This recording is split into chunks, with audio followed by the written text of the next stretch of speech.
ఈరోజు విశ్వ హిందూ పరిషత్ ఆధ్వర్యంలో నిర్వహిస్తున్నటువంటి ఈ మన హిందువులందరికీ పవిత్రమైనటువంటి వెంకటేశ్వర స్వామి లడ్డును అపవిత్రతకు కారణమైనటువంటి దోషులను వెంటనే శిక్షించాలి.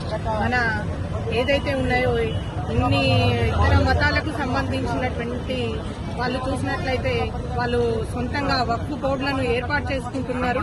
గత ప్రభుత్వాలు కూడా వాటికి సహకరించినటువంటిది కూడా మనం చూస్తున్నాము. అలాంటిది ఇక మీద జరగకుండా హిందూ మతస్థులందరూ కూడా ఏకతాటిపైకి వచ్చి సనాతన హిందూ ధర్మ పరిరక్షణ బోర్డును ఏర్పాటు చేయవలసిందిగా మేము తెలియజేయడం జరుగుతుంది.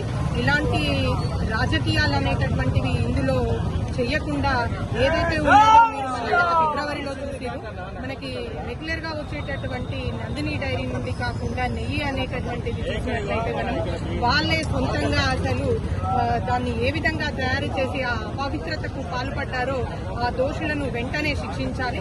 ఇవన్నీ కూడా రాజకీయాలకు అతీతంగా జరిగినట్లయితే బాగుంటుంది. దీనివల్ల హిందువులందరూ కూడా ఏంటంటే లడ్డు విషయంలో అందరూ కూడా ఈ పవిత్రతకు కారణమైనటువంటి దానిని చూసి అందరూ కూడా ఏకతాటిపైకి రావడం జరిగింది. ఈరోజు మీరు చూస్తున్నారు, చాలా మంది కూడా వచ్చి మాకు నిరసన ర్యాలీని ఇక్కడ వ్యక్తం చేయడం జరుగుతుంది.